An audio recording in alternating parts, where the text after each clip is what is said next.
Voilà, bonjour à tous. Dans cette courte vidéo, je voudrais revenir donc en vidéo sur de l'information qui vous a été communiquée via les fichiers PDF que j'ai mis à votre disposition dans l'université virtuelle. Donc fondamentalement, je voudrais reprendre les thématiques du cours et les expliquer quelque peu. Donc vous avez eu dans cette introduction beaucoup d'informations sur le cadre théorique général, la méthodologie et certains résultats obtenus par mes doctorants, mais je voudrais reprendre les éléments thématiques avec vous. Donc, pour rappel, nous sommes intéressés par les états psychopathologiques à partir d'échantillons cliniques. Donc, c'est des personnes qui... donc, on appelle l'échantillon clinique essentiellement des personnes qui sont des demandeurs de soins, ou bien qui ne sont pas des demandeurs de soins, mais pour lesquels, de toute évidence, il y a un état psychopathologique associé à leur fonctionnement. Ça peut être le cas de personnes, par exemple, en difficulté avec l'alcool, mais qui ne sont pas demandeurs de soins, mais pour lesquels les difficultés objectivables avec la consommation d'alcool, entraînées par leur consommation d'alcool, permettent de définir un échantillon de personnes cliniques. D'accord ? Et puis vous avez des personnes qui présentent des manifestations psychopathologiques, des tendances psychopathologiques. On appelle ça les échantillons sous-cliniques. Donc dans l'auditoire, si vous voulez, vous avez des gens qui scorent relativement faibles, relativement moyens, relativement élevés en impulsivité. Idem pour l'anxiété, idem pour la dépression. Donc on peut dire que l'approche est assez dimensionnelle en vérité.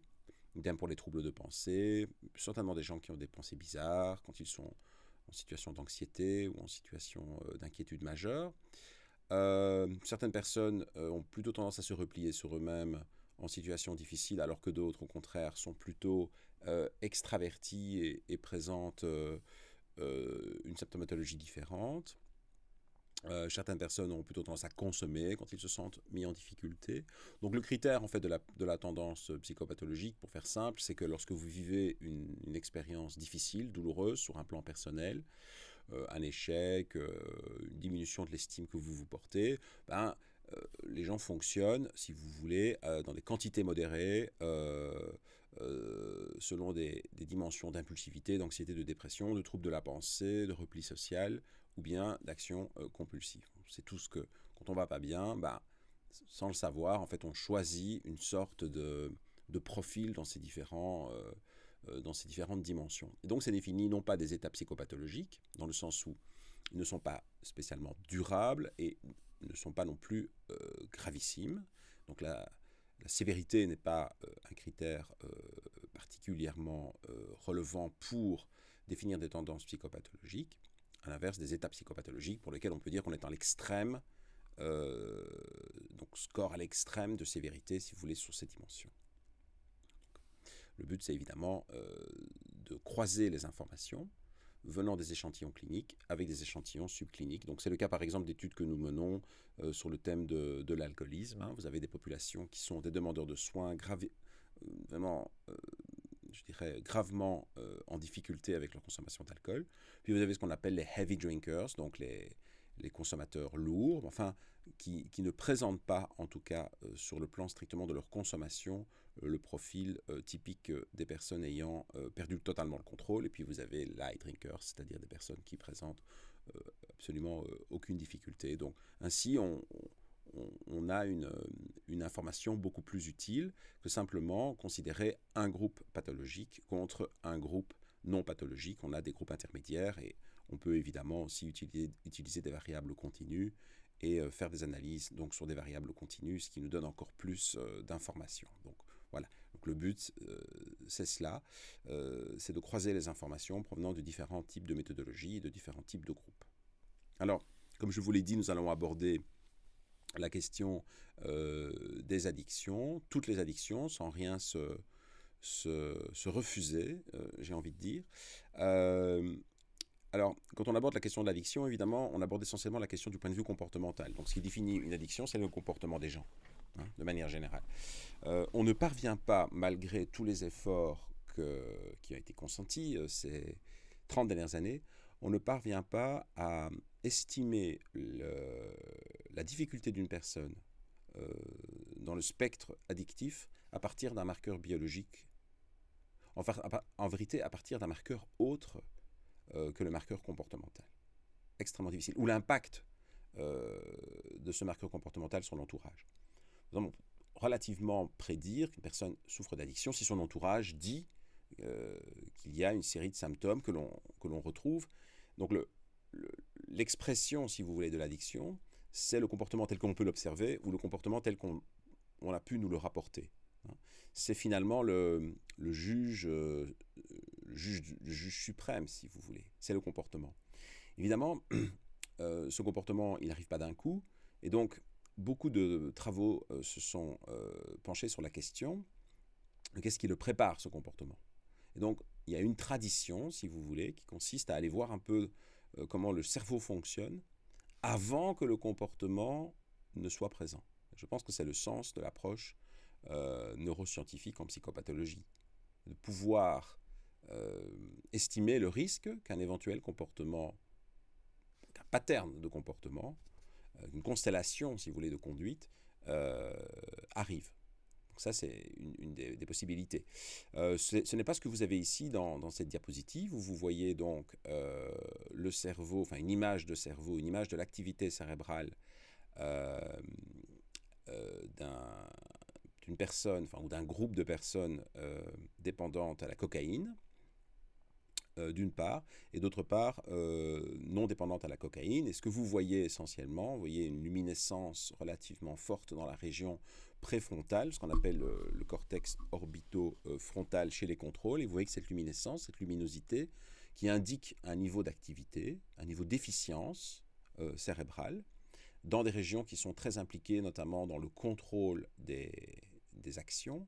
Mais vous voyez que cette lumière est de faible intensité, en fait, chez les personnes en situation d'addiction, ce qui indique un mode de fonctionnement anormalement faible dans des situations qui sont, en l'occurrence, ici, des situations qui exigent du contrôle moteur ou du contrôle cognitif. Vous voyez ?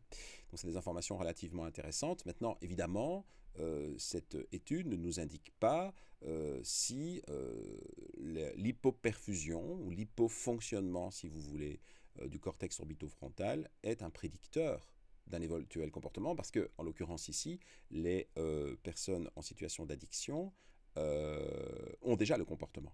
Donc, le comportement est installé, les difficultés sont objectivables, et l'on retrouve, en l'occurrence ici, des anomalies de fonctionnement des régions préfrontales. Ce ne sont pas les seules, nous verrons cela dans le cours, dans la mesure où nous aurons du temps pour approfondir cette question. Donc voilà, l'idée d'associer les approches comportementales, cognitives et neurocognitives, en vérité, c'est l'idée de répondre à des questions de nature assez différentes. L'approche comportementale est clairement... la question du diagnostic est tout à fait différente de l'approche neuroscientifique. Je pense que l'approche neuroscientifique trouve sa justification dans la possibilité de faire une prédiction d'un risque chez un individu donné ou un groupe d'individus donnés. Alors, le but de cette vidéo est de définir l'addiction de manière la plus précise possible, car c'est un concept bien sûr hétérogène, c'est un concept, si vous voulez, qui communique des informations sur les comportements des gens, sur l'impact de ces comportements sur l'entourage, l'impact de ces comportements sur l'adaptation aux situations de réalité. Et donc, il y a une composante sociale, bien entendu, dans cette définition, car vous avez des environnements sociaux qui sont nettement plus protecteurs que d'autres. Donc, vous avez des gens, si vous voulez, qui présentent une situation d'addiction assez évidente, mais dans un environnement extrêmement structuré et dans un environnement très, je dirais, fourni en richesse. Bon, ça peut être le cas, par exemple, d'un joueur déjà en situation de perte de contrôle, mais qui ne rapportera pas les difficultés de cette perte de contrôle, car il bénéficie de réserves financières importantes. Donc vous voyez que l'addiction est intimement liée aussi au réservoir de ressources de l'environnement. Donc ça, c'est très important de l'indiquer, en tout cas en préliminaire. Sinon, voilà une définition donc opérationnelle que je vous propose, à savoir que l'addiction, en fait, reflète un processus d'installation et d'automatisation de comportements de recherche de substances psychoactives ou d'autres activités de renforcement qui produit une perte de contrôle du sujet en dépit de conséquences négatives produites par ces comportements. Donc pour parler d'addiction, et vous voyez qu'on va rentrer tout de suite dans la complexité de cette définition, on devrait normalement avoir donc une personne qui est aux prises à des comportements soit renforcés, soit totalement automatisés. Donc vous voyez déjà là, une vraie question se pose. Est-ce qu'on peut avoir des comportements automatisés qui ne soient plus du tout renforcés? Donc des comportements, si vous voulez, qui semblent indiquer que la personne y trouve son compte, y trouve du plaisir ou diminue son déplaisir, ce que beaucoup de personnes en difficulté liées à l'utilisation de produits disent, bien volontiers. Donc je consomme de l'héroïne parce que je me sentais mal, parce que je me sentais de plus en plus mal, je consomme encore plus d'héroïne. Donc là, on est vraiment dans une activité qui reste renforçatrice. En l'occurrence ici, cette activité renforçatrice, de manière générale, elle s'automatise. La question on va se poser à un moment donné, sans avoir de réponse tranchée, je pense, c'est existe-t-il des comportements caractérisent une addiction qui ne soient plus liés aux règles de renforcement, et qui soient purement des automatismes. Donc vous voyez, il y a une subtilité. Donc vous pouvez avoir du renforcement qui s'automatise, ça veut dire que les gens ne savent même plus exactement, donc si vous voulez, qui sont gérés par des processus essentiellement inconscients, hein. Donc la personne ne sait même plus pourquoi elle consomme. Mais dans le fond, quand on examine, on voit quand même que la consommation est liée aux effets attendus de la substance. Okay. Vous pouvez avoir des gens qui disent et qui rapportent « je consomme pour telle ou telle raison », alors qu'en fait, ils sont essentiellement en train de consommer pour des raisons purement automatiques. Vous voyez, c'est assez subtil. Donc on va revenir sur ces questions-là. Ça produit une perte de contrôle dans le sens, en tout cas, dans le sens où l'individu ou la personne est en échec par rapport à recouvrer le contrôle. Vous voyez, là aussi, c'est une définition qui est quand même assez complexe parce que il y a beaucoup de personnes en situation d'addiction qui ne tentent pas de récupérer le contrôle, qui ne sont en fait pas intéressés par garder du contrôle, si vous voulez, sur leur comportement. Donc, s'agit-il d'une perte de contrôle dans la mesure où les personnes ne tentent pas de recouvrer le contrôle? Ça va être assez compliqué. Puis on verra, je vais déjà vous donner une information là-dessus, on verra en fait que l'idée de ne pas, le phénomène qui consiste à ne pas essayer de recouvrer le contrôle alors qu'on est en difficulté majeure, est en partie lié au désordre de la neurocognition. Donc vous auriez deux désordres de la neurocognition, une qui consiste à ne pas tenter de recouvrer le contrôle, et l'autre qui consiste à tenter de recouvrer le contrôle, mais sans y parvenir. Alors, quand on traduit ça en des termes neurocognitifs, on dit que le cortex préfrontal peut être engagé, mais inefficace pour recouvrer le contrôle, ça c'est le cas 2, ou le cortex préfrontal peut être non engagé, en vérité, donc la personne a les ressources pour se contrôler, mais pour toute une série de raisons, n'y parvient pas. De mon point de vue, ce sont des raisons qui peuvent être parfois liées au fonctionnement neuronal lui-même, hein, notamment un déficit de métacognition, donc un déficit véritablement de comprendre ou de réaliser que son niveau de fonctionnement est incompatible avec certains objectifs de vie. Donc c'est une partie du problème, mais l'essentiel du problème, effectivement, de mon point de vue, reste quand même l'attitude générale de déni, qui est plutôt une forme de mécanisme psychologique, qui n'est pas simplement l'expression d'un désordre neurocognitif, mais qui va beaucoup plus loin que ça, dans le sens où il s'agit essentiellement d'un cerveau relationnel, si vous voulez. C'est-à-dire il s'agit de la difficulté qu'une personne a à reconnaître son problème de contrôle de sa consommation dans un environnement donné, notamment dans l'environnement dans lequel effectivement la personne est blâmée, attaquée, etc. Et donc on peut avoir des personnes qui n'essaient pas de recouvrer le contrôle, en particulier parce que leur relation, si vous voulez, à leur entourage, hein, et les gens ont tout à fait le droit d'exprimer leur doléance à l'égard de la personne qui est en difficulté et qui met les autres en difficulté, mais que cette relation en fait ne permet pas l'utilisation des ressources de contrôle. C'est quelque chose d'extrêmement important. Je propose que vous réfléchissiez un peu à ça.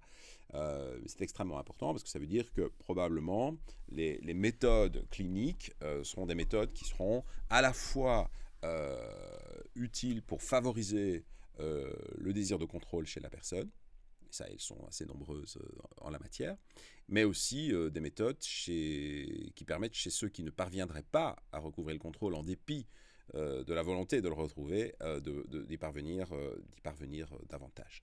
Voilà. La notion de conséquences négatives produites par les comportements est absolument essentielle, bien sûr. Alors, ces définitions vont assez loin parce que de nombreuses conséquences négatives sont d'ordre relationnel. Et donc, la manière dont nous traitons les autres, sur un plan psychologique, bien sûr, sur un plan phénoménologique, hein, bien entendu, mais aussi sur un plan neuronal, si vous voulez, euh, a, a été beaucoup étudié, ce qu'on appelle la théorie de l'esprit, etc. Et donc on trouve effectivement un champ très important dont j'aurai l'occasion d'un peu de vous parler dans ce cours, de ce qu'on appelle la cognition sociale, c'est-à-dire les difficultés de personnes à se représenter les états émotionnels d'autrui. Et vous voyez que c'est un lien avec l'addiction, parce que si vous ne vous représentez pas la souffrance d'autrui, vous êtes par exemple insensible à la souffrance de votre entourage, ben à ce moment-là, évidemment, vous ne considérez pas que votre comportement a induit des conséquences négatives sur les relations à autrui, et donc vous ne tentez pas de recouvrer le contrôle, etc., etc., etc. Donc vous voyez que cette définition, elle est à la fois très précise, mais elle donne peu d'informations au sujet des mécanismes en jeu. Donc l'addiction reflète la résistance à un comportement dommageable pour l'individu, soit de son point de vue, soit du point de vue d'autrui. L'addiction, c'est nécessairement quelque chose qui dure, alors que le dérapage ou l'excès, c'est quelque chose qui peut advenir à un moment donné, et puis s'estomper tout simplement. Alors, 4 caractéristiques communément utilisées pour décrire le phénomène addictif. L'utilisation chronique, donc la durée, clairement. La perte de contrôle, dans le sens où l'individu dit « je voudrais ». Alors, c'est ce qu'on retrouve notamment chez les fumeurs, hein, on retrouve ça beaucoup, ce qui n'est pas... Il n'est pas rare que les fumeurs souhaitent recouvrer le contrôle, ils n'y parviennent pas, et là on est vraiment dans un phénomène de perte de contrôle. Hein. C'est le nombre de tentatives, c'est la tentative échouée en fait de reprendre le contrôle. De ce point de vue-là, c'est assez clair. Le fait que cette relation se maintienne en dépit des conséquences négatives, absolument essentiel. La question est de savoir s'ils les perçoivent ou s'ils ne les perçoivent pas, je viens d'en parler. Et alors la notion de craving, absolument essentielle évidemment. C'est un phénomène qui est revenu vraiment à l'avant-plan de la recherche récemment, depuis une dizaine d'années je dirais. C'est-à-dire comment se fait-il que l'individu, lorsqu'il s'abstient, pour une raison ou pour une autre, éprouve d'intenses sentiments de désir de consommer. Donc c'est toute cette espèce de phénoménologie du désir de consommer qui est intéressée, et sur le plan du cerveau, c'est toute cette machinerie, on peut dire, du désir de consommer qui est beaucoup étudiée dans la matière des addictions. Alors sur un plan purement clinique, donc alors l'addiction se caractérise, comme je l'ai dit déjà en introduction, c'est une répétition, comme une combinatoire en fait de critères essentiellement cliniques et comportementaux, hein, donc pas biologiques ou neuropsychologiques, ça c'est absolument essentiel. Les processus neurocognitifs par contre sont impliqués, mais ils peuvent être plusieurs et impliqués différemment, quasiment pour chaque critère énoncé. Dès lors, l'approche la plus recommandée aujourd'hui, ce n'est pas de regarder les critères, si vous voulez, un à un, en essayant de les matcher, on peut dire, à des processus neurocognitifs. Prenons par exemple le craving. Hein. Donc le craving est un mécanisme qui consiste à ressentir une envie irrépressible de consommer. Bien, si vous réfléchissez en termes de ce que peut être le craving, bien, vous pourriez dire qu'il y a une partie d'activation. Ça veut dire que ça vous tombe dessus et qui peut être effectivement variable d'une personne à l'autre. Les gens peuvent avoir tout d'un coup un désir brutal, alors que chez d'autres, c'est un petit peu plus lent comme désir. Et puis, vous avez une partie de régulation, c'est-à-dire la manière dont la personne va ou pas parvenir à réduire son craving, à laisser passer son craving, ou bien ne va succomber directement. Donc, vous avez pour le craving, par exemple, des mécanismes qui pourraient être très automatiques, qui sont responsables d'une activité spontanée de l'émergence du craving. Hein. Et vous avez des mécanismes qui sont beaucoup plus liés à la régulation de ce craving, c'est-à-dire à la difficulté à supprimer le craving, voyez, éventuellement penser à autre chose, voyez, ou regarder ailleurs, voyez, que là où on est tenté de regarder.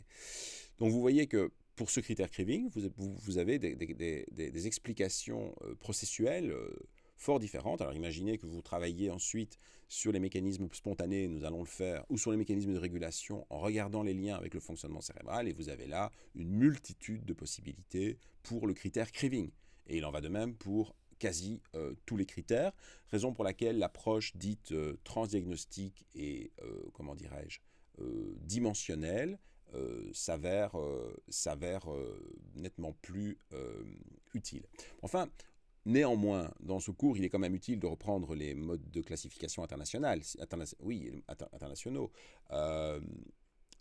et notamment la classification. Donc, il y en a deux principales. Une classification qui est émise par l'Organisation mondiale de la santé et une organisation et une classification qui est émise par l'association nord-américaine, donc états-unienne, de la psychiatrie, pour faire simple. Donc le DSM, vous le connaissez certainement, l'OCD, peut-être vous le connaissez moins. Ici, je prends le DSM et vous avez les critères, clairement, entre 9 et 10 critères.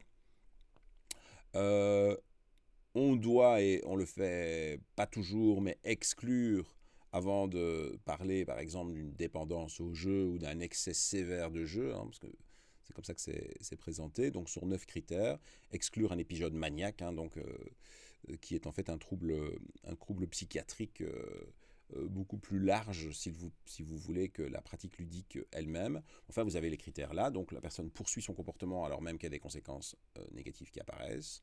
La personne veut jouer des sommes de plus en plus élevées pour atteindre une excitation donnée. Donc ça, c'est de la tolérance, hein. Donc on retrouve dans toutes les substances et on le retrouve aussi avec le jeu. C'est-à-dire que la personne, pour atteindre un certain niveau satisfaisant d'émotion, est obligée d'augmenter les quantités pariées ou les quantités consommées dans le cadre des substances. En cas d'arrêt, la personne ressent de l'agitation, de l'irritabilité qui peut donner lieu à des échecs de l'autocontrôle. C'est ce qu'on appelle la dépendance, si vous voulez, ou l'accoutumance, comme vous voulez.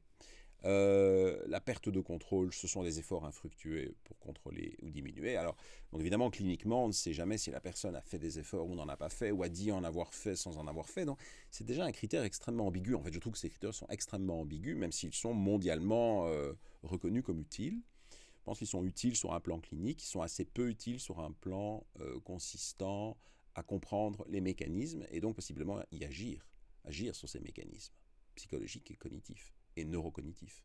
Enfin, ils sont très utiles probablement pour décrire une clinique, pour décrire, si vous voulez, ce que l'on voit quand l'on parle d'un problème d'addiction.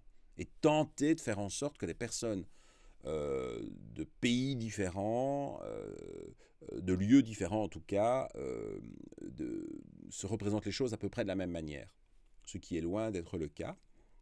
En particulier si on considère par exemple un trouble de jeu d'intensité légère. Parce que vous avez 4-5 critères, mais on ne dit pas lesquels.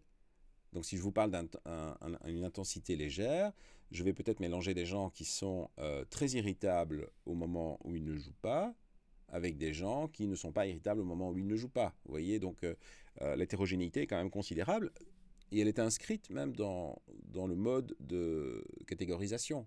Parce que 4-5 critères permettent de dire qu'il y a un problème, mais on ne sait pas lesquels. 6 à 7, alors 8 à 9 dans la sévérité, et c'est un peu ce que mon expérience clinique montre, c'est qu'on est dans un cas de sévérité très important, alors on a quand même sur un plan purement comportemental une certaine homogénéité quand même des choses. Mais l'homogénéité comportementale, et nous allons le voir, ne veut pas dire l'homogénéité des processus et des mécanismes. C'est ça qui est incroyablement compliqué avec les addictions. Vous pourriez avoir les gens qui ont les 9 critères, 2 personnes ayant les 9 critères, et ces 2 personnes ont des cerveaux différents, pour dire les choses autrement. Ont des contextes de vie différents, etc. Il y a des choses en commun, mais il y a des choses essentielles qui sont différentes. Et donc, si on veut, par exemple, comprendre l'addiction pour la personne X, on va tenter d'avancer plutôt vers ce qu'on appelle une médecine personnalisée, en tout cas des modes explicatifs personnalisés, ce qui n'est pas sans complexité, évidemment, lorsqu'on s'intéresse au fonctionnement cérébral, bien sûr, parce que ça veut dire que l'on doit alors accroître, augmenter la taille, la durée de l'investigation.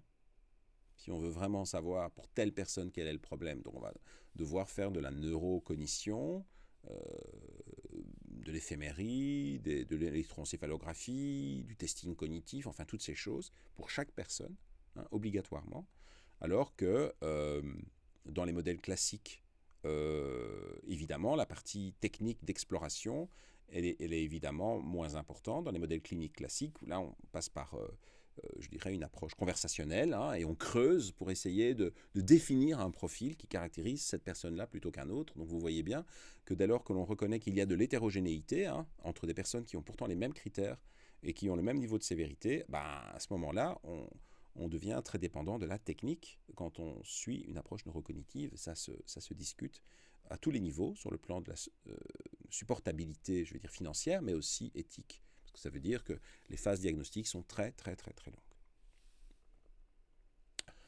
Alors, il existe, ce que vous voyez là, ce sont les référents théoriques principaux présentés dans le monde des addictions, si vous voulez.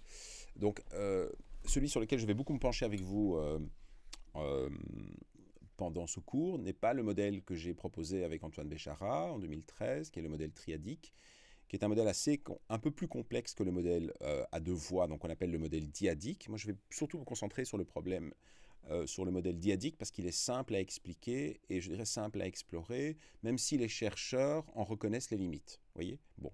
Donc c'est cela. Donc le modèle diadique est un système qui confère au déséquilibre entre les activités spontanées du cerveau et les activités ou euh, psychologiques, bien sûr, mentales. Une activité spontanée mentale, bah, c'est une information, par exemple, qui vous vient. Vous pensez à quelque chose. Vous n'avez pas décidé de penser à cette chose. Cette chose s'est imposée à vous. Bon. De toute façon, l'expression d'une spontanéité cognitive et cérébrale, hein, bien sûr. Et puis une fois que vous avez pensé à ce quelque chose, bah, vous êtes peut-être en droit de le réévaluer. Est-ce que c'est une bonne idée, une mauvaise idée? On essaye de... On dialogue en permanence, si vous voulez. On établit en permanence un dialogue intérieur entre des choses qui nous viennent et une évaluation de ces choses. On fait ça tout le temps, si vous réfléchissez bien. Vous êtes en situation d'examen, vous dites « Ok, je réponds là-dessus ». Donc ça, c'est clair, vous répondez d'une certaine manière. Ça vous vient, ce sont ce qu'on appelle les pensées dominantes. Et puis vous dites « Ouais, non, là, je fais mauvaise voie hein. ».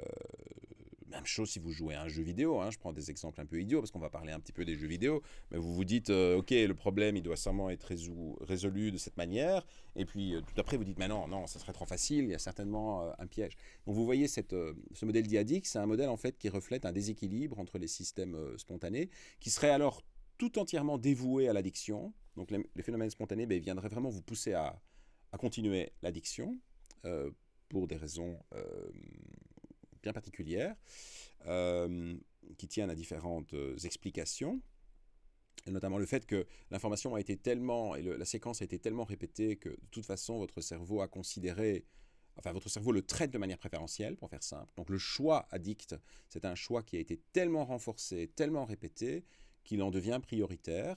Ça va même plus loin que ça en vérité, car effectivement, là, il y a une explication neurocognitive tout à fait pertinente, qui consiste à dire que la répétition des choix liés à la consommation de produits psychoactifs ou bien de jeux modifie profondément les phases toniques et les phases... donc la signalisation dopaminergique, si vous voulez, qui, de ce point de vue, pousse l'individu à prioriser ce choix. Voilà. Donc ça, on va y revenir, bien sûr. Le modèle triadique, c'est un modèle qui tient compte aussi des émotions ressenties là-dedans, et donc du poids émotionnel dans ce lien. Le modèle des systèmes opposants, je n'en parle pas. Le modèle de la sensibilisation comportementale, c'est un modèle qui indique de manière générale que des informations ont acquis la capacité, donc des informations qui sont non liées à la consommation elle-même, hein, donc ça peut être un entourage, un environnement familier, si vous voulez, dans lequel vous avez l'habitude de consommer, ils ont acquis la capacité carrément à déclencher en vérité une réponse qui favorise la consommation au final. Donc on peut dire que des systèmes ont été sensibilisés, hein, c'est le contraire de la tolérance, et que ces systèmes sont en partie impliqués dans la formation d'un comportement. Vous avez aussi l'idée, dans le modèle de sensibilisation des réponses habituelles, vous avez l'idée que des comportements qui sont suffisamment répétés, et en particulier de consommation de substances, et qui modifient les comment dirais-je, les soubassements chimiques du cerveau, notamment la dopamine et ses liens avec la sérotonine, mais prenons la dopamine par exemple, que ces modifications s'accompagnent en fait essentiellement du fait que le comportement finalement devient habituel, dans le sens où il n'est plus directement lié aux conséquences qu'il procure. On va revenir un peu sur cette question. Alors un modèle qui n'est pas incompatible non plus, qui est un modèle qui consiste à dire que le risque majeur d'addiction est le fait que le système motivationnel, ou si vous voulez dopaminergique, est hypoactif la plupart du temps, et donc ce qui plonge l'individu dans une forme de morosité, dans une forme de ce qu'on appelle de dépression blanche, et que la personne a besoin de stimulants, si vous voulez, donc va rechercher des activités stimulantes pour obtenir une élévation de leur niveau de motivation, de leur niveau de dopamine, même lié à la motivation, c'est-à-dire à l'engagement d'un comportement vers un but dont la personne a besoin pour vivre. Voilà. Et le modèle de déséquilibre motivationnel, c'est un modèle qui explique une partie importante de l'addiction, dans le sens, en tout cas qui tente d'expliquer une partie importante de l'addiction, dans le sens où la personne aurait moins d'intérêt pour des activités renforçatrices autres que l'addiction elle-même. Donc au fur et à mesure que l'addiction se développe, la personne perdrait ses intérêts pour des activités qui sont des activités pourtant renforçatrices, mais d'intensité plus faible. Donc vous voyez, vous avez un phénomène de sensibilisation là. Donc au total, on observe un déséquilibre motivationnel. Donc le modèle Diadic, c'est celui que je vais un petit peu vous expliquer. C'est un modèle qui montre, qui signifie que des interactions spécifiques entre les comportements, les processus spontanés et les processus délibérés, si vous voulez, expliquent le comportement addictif. Donc trop de processus spontanés qui poussent la personne à agir dans le sens de la consommation, du comportement consumériste, quel qu'il soit, et très peu de comportements délibérés d'autocontrôle. Ça veut dire, dans certains cas, je pense à la cocaïne pour prendre cet exemple, on a quand même des informations assez précises sur le fait que les personnes souffrant de dépendance à la cocaïne présentent beaucoup moins d'activité dans les régions cérébrales qui sont impliquées dans le contrôle et dans ce qu'on appelle les processus délibérés. Et donc là, le risque est très important, bien sûr. Et donc la thérapeutique sera de rétablir un équilibre, donc de diminuer l'intensité des processus spontanés, d'augmenter l'efficience des processus délibérés. Et tout ça va être abordé évidemment dans ce cours. Les processus spontanés, ils ont des caractéristiques, ils sont rapides, hors de portée de la conscience, relativement illimités et très stéréotypés. Hein. Donc c'est des choses qu'on fait sans y penser, ou des choses qui s'imposent à nous. Les processus délibérés, quant à eux, sont beaucoup plus lents, ils sont limités, ils impliquent la mémoire de travail, ils permettent à l'individu de s'adapter à des situations changeantes. Donc ça, on va évidemment beaucoup parler du fonctionnement exécutif, mais pas que. Et de manière générale, on observe dans le modèle Diadic, on reconnaît une forme de conflictualité.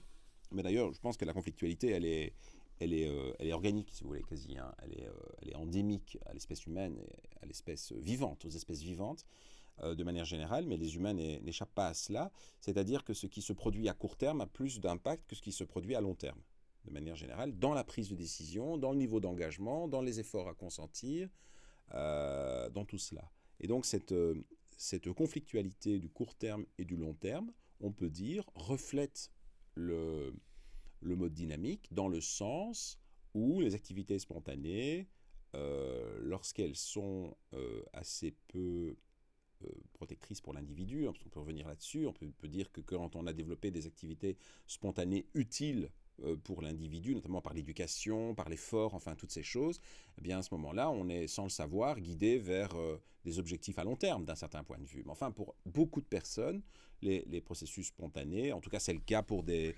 activités telles que la sexualité, mais aussi bien sûr le fait de s'alimenter.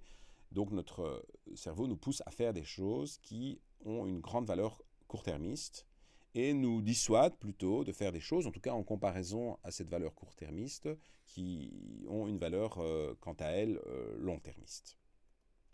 Donc voilà une représentation, donc une figure schématique de ce qui peut se passer dans le cadre d'un comportement addictif au regard de la théorie à double voie, hein, théorie duale.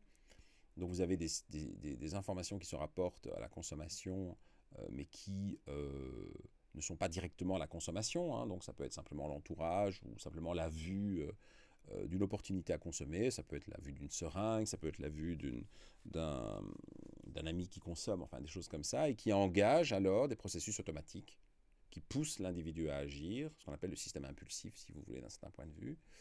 Un système qu'on appelle aussi réflexif, donc pratiquement, vous voyez, donc des choses vraiment très très basiques, et qui est à hyperactiver, et vous avez un système de contrôle hypoactivé, ce qui produit une consommation de substances, ou consommérisme quelle qu'elle soit, laquelle renforce la capacité des stimuli à réengager,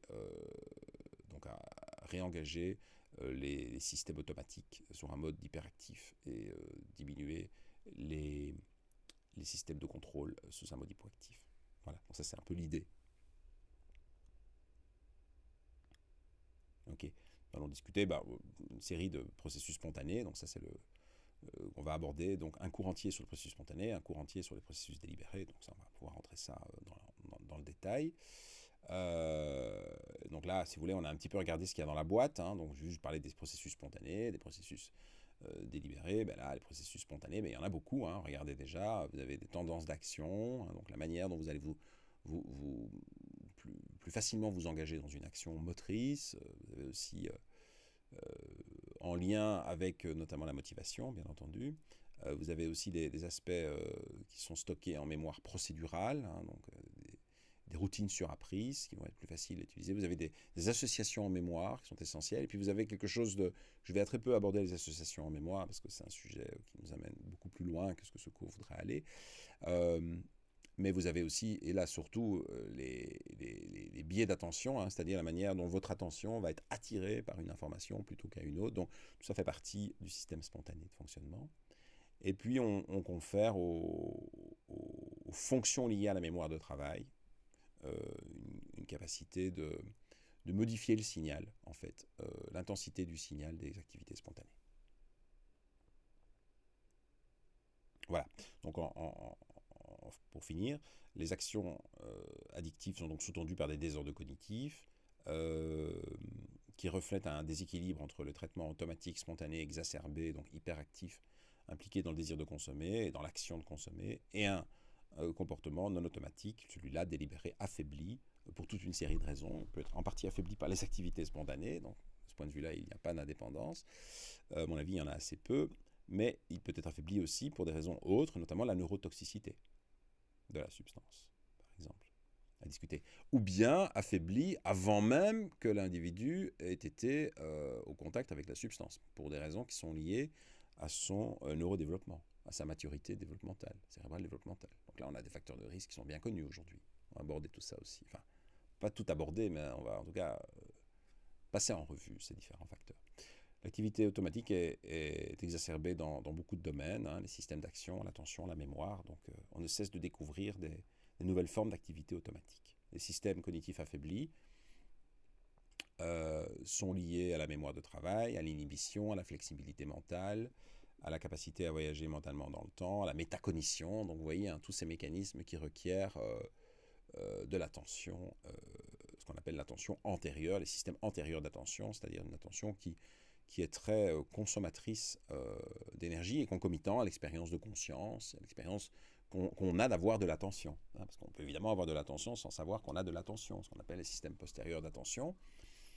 Donc on a tout d'un coup une réaction. Ces systèmes postérieurs ont en fait agi avant même que nous n'ayons réalisé qu'il y avait un danger, ce qui est évidemment très utile. Mais vous avez des systèmes antérieurs, hein, vous connaissez bien. Hein. Systèmes antérieurs, c'est ceux que vous tentez d'utiliser au mieux lorsque vous étudiez un cours, alors que peut-être votre système postérieur est en train de vous faire aller ailleurs. Vous voyez ce que je veux dire? Donc ça, c'est les systèmes d'attention antérieurs, donc qui nécessitent du contrôle et concomitant à l'expérience consciente, pour faire simple.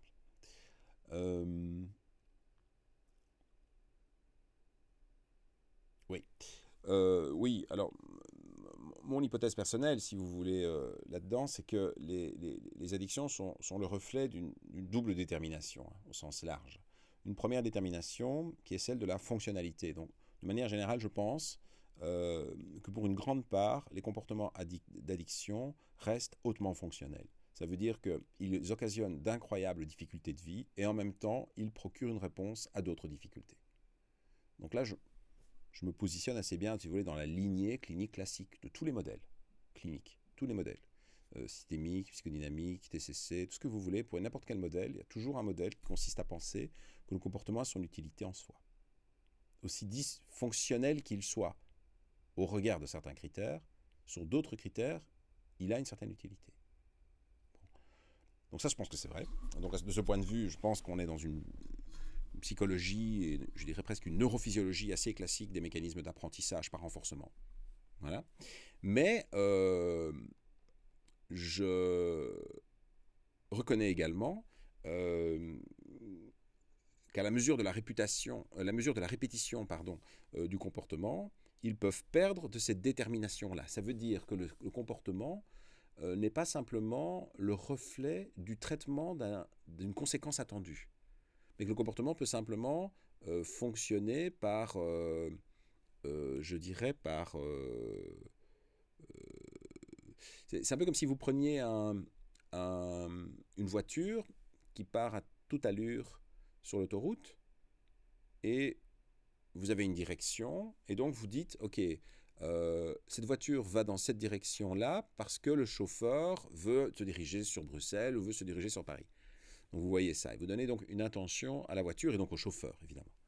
Et puis le chauffeur perd connaissance. La voiture ralentit certes, mais pas beaucoup. Elle reste en inertie. Et donc, si vous tentiez de comprendre l'intention du conducteur sur base du mouvement d'un véhicule qui, lui, est en inertie, là, vous aurez tout faux. Vous voyez ? Et ils sont en train de se diriger, il veut se diriger vers Bruxelles.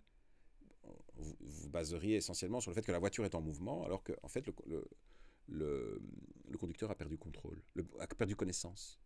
Vous voyez ? Ben, cette métaphore, en fait, c'est ça.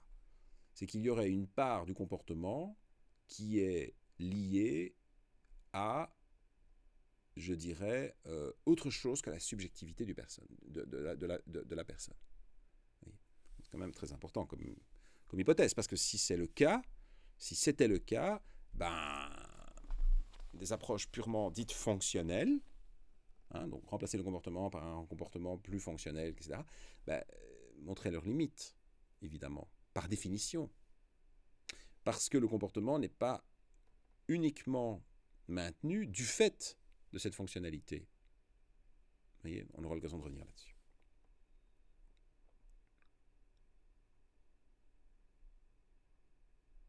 Voilà. En ce qui concerne la finalité de tout ça, hormis la compréhension, évidemment, de ce qui se passe dans le domaine du état addictif, c'est évidemment l'intervention. Évidemment. En quoi est-ce que les interventions qui se basent sur les connaissances issues du monde expérimental permettent d'apporter quelque chose à la personne en difficulté? Mais vous avez évidemment là une série de fantasmes dans la littérature. Enfin, fantasmes, j'aurai peut-être l'occasion d'en reparler. Si vous voulez me poser des questions là-dessus, je vous répondrai. Mais vous avez donc Elon Musk qui a sorti qui a créé une société qui s'appelle Neuralink et qui clairement vise à augmenter les capacités humaines et notamment à rectifier les désordres en neurologie pour commencer, mais possiblement un jour en psychiatrie et pourquoi pas en induisant, si vous voulez, en facilitant ou en créant une interface homme-machine.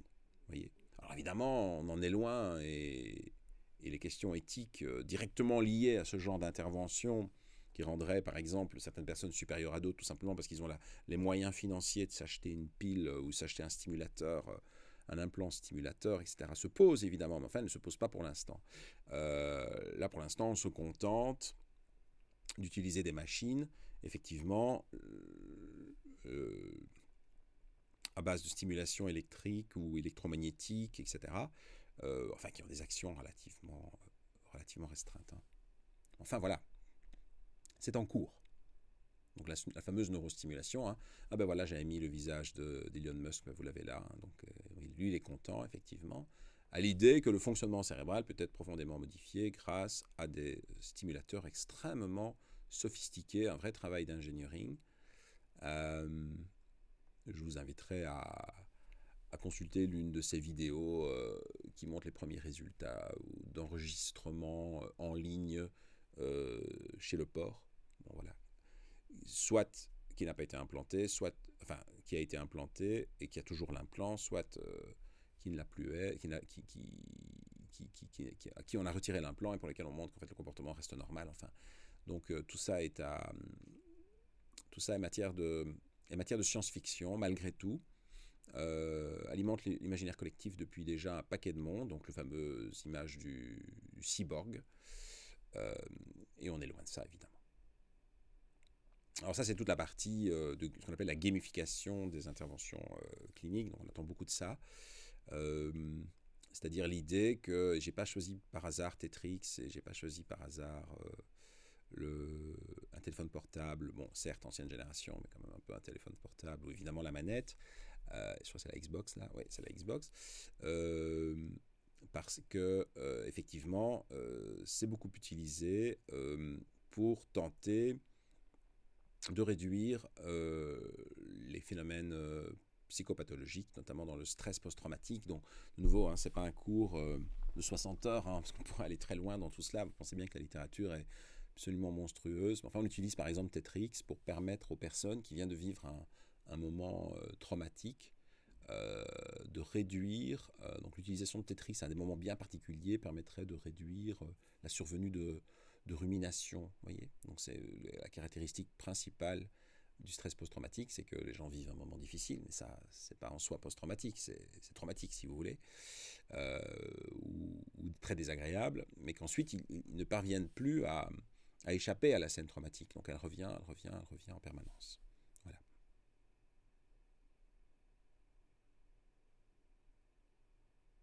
Donc comment on combine